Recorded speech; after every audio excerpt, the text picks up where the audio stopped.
So we are back again guys. So ayun na nga, at dumating na ang aking parcel na sapatos na Antakaiwan. Para akong nangangamba dito sa box niya guys. Ito siya. Bibidyoan ko lang to para makita ko kung legit siya o hindi. Ito yung box na na-receive ko guys. Parang may duda ako eh. Ganito siya. Ayan. Pero i-check natin mamaya kung legit siya or hindi. Sorry sa seller pala kasi parang may duda ako dito sa parcel na na-receive ko kasi ganito yung packaging niya. Dapat sana next time i-package siya ng maayos at hindi yung ganito. Madali lang kasing buksan to guys eh. Pero i-check natin mamaya, i-open ko to. I-unboxing ko to guys. Wala pa kasi si Hajen. Antayin ko muna para may magbibideo sa akin. Unboxing ko mamaya, kakain na lang muna ako guys. So atin nakitirain guys.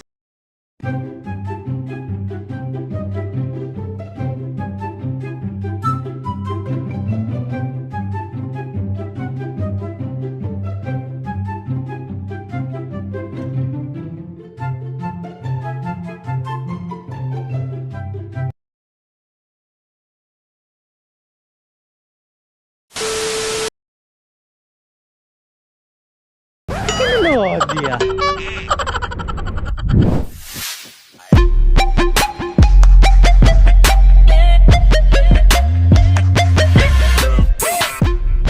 Back again guys. So ngayong araw ay ang opening ng tournament ni MDC dito sa Manila. Itong tournament na pala to guys is marami. Sa construction lang to BGC tsaka dito sa Arcasao. Yeah, kasali ako. Buti na lang nakasali ako kamo. Kasi yung una kong team wala nag-back out sila. Nung una nagaganaan pa sila. Postpone kasi itong ano na to yung tournament na to. Kaya medyo natagalan. Nung April 3 pa sana magsisimula. Na hospital ata yung coordinator. Nagkasakit ata kaya hindi natuloy, kaya na-postpone. Kaya ngayon, anong date na ngayon? Tapos na, kaya ngayon natuloy at okay na lahat. So, yung una kong team pala is nag-back out dahil kadahilan sa wala nang gumagalaw sa mga payment, wala nang nagbabayad, ganon, etc. Dinapilitan yung team leader namin yan nag-back out na lang. So, buti na lang kamo, nakahabol ako sa GenCon namin.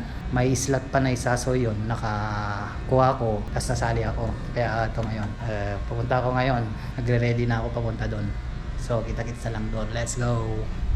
Yung guys, kasama ko si Pare Waldo at saka si Pare Kopal. Ay, PJ, sorry. Ayoko nang i-record. Papatayin mo na, pindot ulit. Highlight for today ay dark light pala. Na low light. Oh, puta, Librong James. Mukhang Schroeder. Game time. Mukhang Schroeder.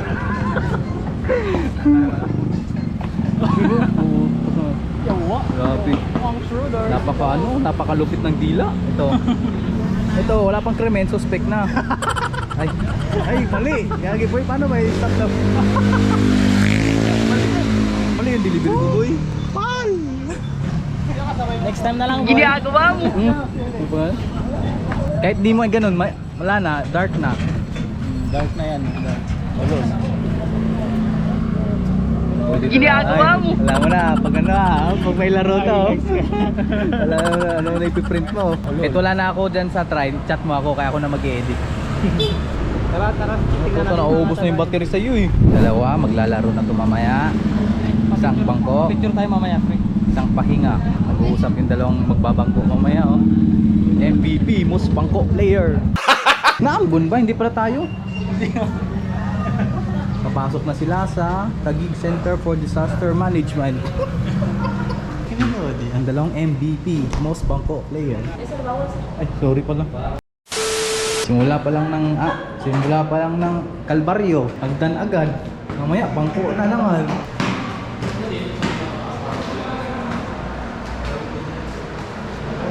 Sige na. Taas pa, ha? Mayroon na ng spike doon, tara. Simula pa lang, naliligaw na. Ginagawa mo.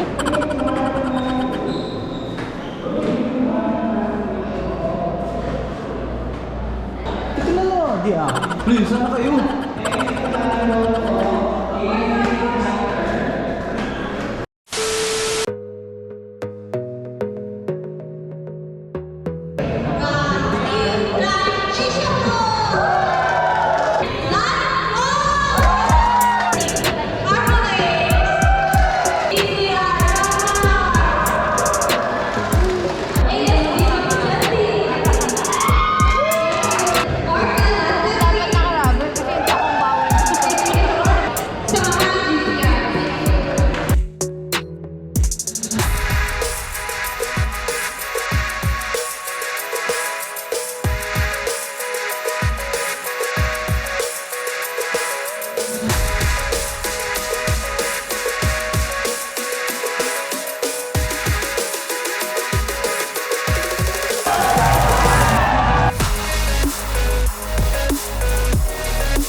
So dito guys, kabracket ko pala ang tropa ko na si PJ sa tournament na ito. Laging nangyayari sa akin to. Laging nagagawa sa buhay ko to. Kung sino pa yung lagi kong kasama, sila pa yung tiko nakaka-teammate sa larangan ng basketball. Noong high school kami, may pa-tournament ang school namin na 3v3. Si Bonbon at si Edred, nakababata ko at tropa ko mismo. Pero sa 3v3, naging kalaban ko sila. Shout out na rin sa inyo, Tret at Bonbon. What's up? Kumusta kayong dalawa? Noong college naman ako, intrams namin noon, si Victor at si Salodes, na classmate ko mismo at lagi kong kakasama. Pero sa intrams sa basketball, naging kalaban ko sila. Shout out na rin sa inyo, Victor tsaka Paul. At lastly, tournament sa barangay sa probinsya. Ang kapatid ko mismo naging kalaban ko siya. So bali ang patakaran kasi sa probinsya, kung saan ka bumoboto, doon ka maglalaro. Kaya di ko nakakasama ang kapatid ko sa isang tournament sa amin. Pero hopefully this season makakasama ko siya. At ngayon, itong tournament na ito, si pare PJ na lagi kong kasama at naging tropa ko dahil sa construction site. So hindi ko na naman ka-teammate, ang masaklap pa, kabracket ko pa, kumbaga laglagan kami.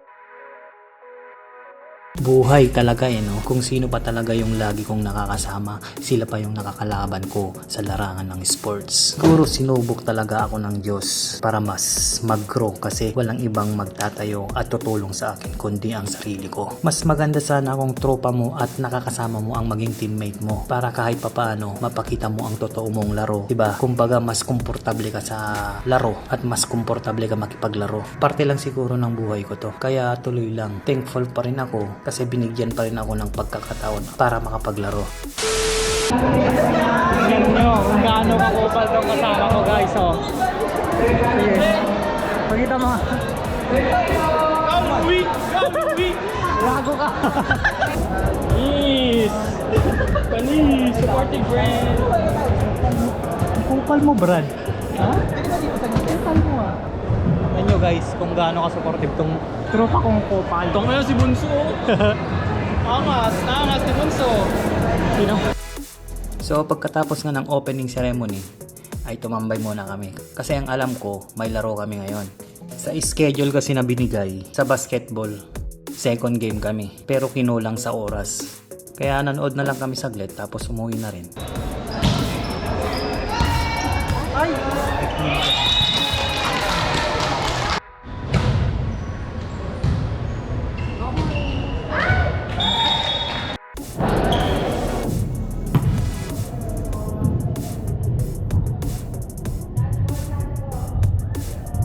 Ang mahirap ngayon sa tournament na ito ay medyo nahihiya ako. Biruin mo, mga boss namin ang mga kasama ko. Ganito kasi dapat sana. Gagawa sana kami ng sarili naming grupo kasama ang mga kakampan ko. But shit happens, hindi natuloy at nag-back out sila. Kinapalan ko na talaga ang mukha ko. Tinanong ko sa isang tropa kong GenCon namin kung may slot pa sa kanila. Sa awa ng Diyos, may isang nag-back out sa kanila. At may isang slot na natira.